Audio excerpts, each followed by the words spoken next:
নমস্কার বন্ধুরা, প্রসূন বলছি প্লেস ডিভিআর চ্যানেলের পক্ষ থেকে। দেখুন, অবশেষে জয়রামবাটি স্টেশনে ট্রেন এসে হাজির হলো এবং প্রথম ট্রেন যেটি বিষ্ণুপুর থেকে জয়রামবাটি পর্যন্ত চললো, এটি হচ্ছে প্রথম মালগাড়ি। অর্থাৎ আজকে বিকালেই এসে পড়েছে ব্যালেস্ট এবং সেই ব্যালেস্ট ভর্তি মালগাড়িটি আজকে বিকালে এসে পৌঁছলো, যেটি গতকাল রাত্রে বিষ্ণুপুর স্টেশন অতিক্রম করে গোকুলনগর স্টেশনে গতকাল রাত্রিতে অবস্থান করার পর আজকে গোকুলনগর থেকে ঠিক বেলা 2টোর সময় সেটি রওনা হয় এবং এইখানে এসে পৌঁছায়, অর্থাৎ জয়রামবাটি স্টেশনে এসে পৌঁছায় সেটি বিকেল ঠিক 4টে নাগাদ। এবং সেই দৃশ্যই দেখছেন বর্তমানে যখন ট্রেনটি জয়রামবাটি স্টেশনে ঢুকছে, সেই মুহূর্তের ছবি। 2001 সালে যে বাজেট বরাদ্দ হয়েছিল এবং সেই অনুমোদিত বাজেট বরাদ্দ যখন বাস্তবের মাটিতে রূপ পাচ্ছে, অর্থাৎ ঠিক 2025 সালে, প্রায় 25 বছর পরে, তো সেই দৃশ্য তুলে ধরতে আমাদেরও খুবই আনন্দ হচ্ছে। এবং দেখুন, বর্তমানে ব্যালেস্ট ফেলতে ফেলতে এটি গোকুলনগরের দিকে ফিরে যাচ্ছে ট্রেনটি। সেই দৃশ্য আপনারা দেখছেন প্লেস ডিভিআর চ্যানেলে। তো আমরা সেই দৃশ্যই আপনাদের সামনে উপস্থাপিত করার একটা প্রচেষ্টা রেখেছি। তো প্রত্যেকটি খবর প্লেস ডিভিআর চ্যানেল আপনাদের সামনে পুঙ্খানুপুঙ্খভাবে পরিবেশিত করার একটা প্রচেষ্টা রাখে। তারই একটি অন্যতম দৃশ্য আপনাদের সামনে তুলে ধরছি জয়রামবাটি স্টেশন থেকে, যেখানে প্রচুর মানুষ কিন্তু এসেছেন এই দৃশ্য অবলোকন করতে। এবং আপনারাও দেখছেন ঠিক কীভাবে মালগাড়িটি ব্যালেস্ট ফেলতে ফেলতে ক্রমশ পিছিয়ে যাচ্ছে গোকুলনগর স্টেশনের দিকে। আমরা আগেই জানিয়েছি যে 2025 সালের এই মার্চ মাসেই কিন্তু সিআরএস হবে জয়রামবাটি স্টেশন পর্যন্ত। আপনারা আরও জানেন যে 2024 সালের 27শে ডিসেম্বর সিআরএস হয়েছে ময়নাপুর থেকে বড় গোপীনাথপুর পর্যন্ত। এইবার 2025 সালে বড় গোপীনাথপুর থেকে এই জয়রামবাটি স্টেশন পর্যন্ত সিআরএস হবে এবং সে দৃশ্য অচিরেই আপনারা দেখতে পারবেন। এই মুহূর্তে দেখুন ঢুকছে ট্রেনটি, সেই দৃশ্য আপনারা দেখছেন জয়রামবাটি স্টেশনে। এবং জয়রামবাটি স্টেশন একটি গুরুত্বপূর্ণ স্টেশন এবং এই স্টেশন ইয়ার্ডটি প্রায় 200 মিটার চওড়া করে তৈরি করা হয়েছে এবং এখানে বন্দে ভারতের মতো যে এক্সপ্রেস ট্রেনগুলি এবং অনেক ইন্টারসিটি ট্রেন আসবে এবং সেটি এখানে হোল্ড করবে। এবং এটি একটি ক্রসিং স্টেশন, সেটিও জানেন। যদিও এই স্টেশনগুলি পরপর যে স্টেশনগুলি হচ্ছে সবই ক্রসিং স্টেশন, কেননা বড় গোপীনাথপুর স্টেশনটিও ক্রসিং স্টেশন এবং এই জয়রামবাটি স্টেশনটিও ক্রসিং স্টেশন, এরপর কামারপুকুর স্টেশনও ক্রসিং স্টেশন, তারপর গোঘাট স্টেশনও তাই।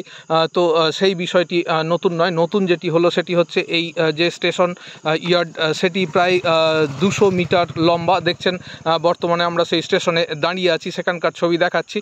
এবং এই যে বিরাট স্টেশন ইয়ার্ড, এই স্টেশন ইয়ার্ডের 1 নম্বর প্ল্যাটফর্মটি শুধুমাত্র এখন তৈরি করা হয়েছে। অর্থাৎ এখানে চেকার্স টালি পেতে 2টি শেড নির্মাণ করা হয়েছে, যদিও শেডগুলির ছাউনি এখনও হয়নি। এবং অনেক মানুষজন তারা কিন্তু ভিড় জমিয়েছেন এখানে এই যে ব্যালেস্ট ফেলা হচ্ছে সেই ছবি দেখতে। দেখুন, এই মুহূর্তে এইখান থেকে ব্যালেস্ট ফেলে ফেলে পিছনের দিকে, অর্থাৎ বড় গোপীনাথপুরের দিকে ট্রেনটি চলেছে এবং আগামী কাল আরও যেটুকু অংশ বাকি থাকবে সেটি ফেলবে। অর্থাৎ যে দমদমা পুকুরের পাড়, সেই দমদমা পুকুরের পাড়ের যে ব্রিজ, সেই ব্রিজটি অতিক্রম করে আজকেই প্রথম জয়রামবাটি পর্যন্ত ট্রেনটি এলো। এবং দেখুন, 2 নম্বর প্ল্যাটফর্মটিও তৈরি এবং এই 1 নম্বর প্ল্যাটফর্মটি পুরো ব্যালেস্ট ফেলার কাজ সম্পূর্ণ হয়েছে। আমরা যেটি আপনাদের আগে বলেছিলাম, দেখুন ব্যালেস্টগুলি ফেলা হয় দুদিকে, অর্থাৎ রেল লাইনের মাঝে কিন্তু কোনো ব্যালেস্ট থাকে না এবং সেগুলি পরবর্তীকালে শ্রমিকদের দিয়ে সেই ব্যালেস্টগুলিকে আবার এই মাঝে ফেলা হয়। এবং এই ব্যালেস্টগুলি ফেলার কাজ সম্পূর্ণ হলেই কিন্তু তারপর রেল প্যানেল আসবে। বর্তমানে ট্রেনটি চলছে 52 কিলো রেল প্যানেলের ওপর এবং এগুলি সবই পুরনো রেল প্যানেল এবং সেগুলিকে জুড়ে দিয়েই এই মালগাড়ি নিয়ে আসা হয়, যেটি আমরা আপনাদের দেখিয়েছি যে বড় গোপীনাথপুর পর্যন্ত, ময়নাপুর থেকে বড় গোপীনাথপুর পর্যন্ত যখন কাজ হয়েছে ঠিক একইভাবে কাজ হয়েছে। এবং এই বড় গোপীনাথপুর থেকে জয়রামবাটি পর্যন্ত ঠিক একইভাবে কিন্তু কাজ হচ্ছে, অর্থাৎ এইখানে ব্যালেস্ট ফেলা হচ্ছে। আমরা আগেই জানিয়েছি যে 9টি ব্যালেস্টের গাড়ি রেডি আছে, তার মধ্যে 3টি গাড়ি অলরেডি তার যাত্রাপথ সম্পূর্ণ করলো।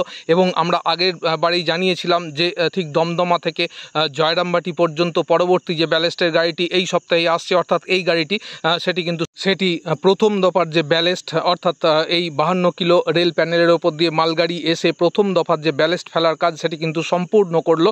এবং আগামীকাল হলে একদম বৃত্ত সম্পূর্ণ হবে, অর্থাৎ প্রথম দফার ব্যালেস্ট ফেলার কাজ প্রায় সম্পূর্ণতার পথ পাচ্ছে, সে দৃশ্য আপনারা দেখতে পাচ্ছেন। এরপরই কাজ হবে ইলেকট্রিফিকেশনের, অর্থাৎ ইলেকট্রিক ওয়্যার টানার কাজ হবে। এবং তারপর এই প্ল্যাটফর্মে যে শেডের কাজ বাকি আছে, অর্থাৎ শেডের যে ছাউনির কাজ বাকি আছে সেটি হবে ঠিক সিআরএসের আগে। হাতে আর বেশি সময় নেই, মাত্র 25 দিনের মতো সময় আছে।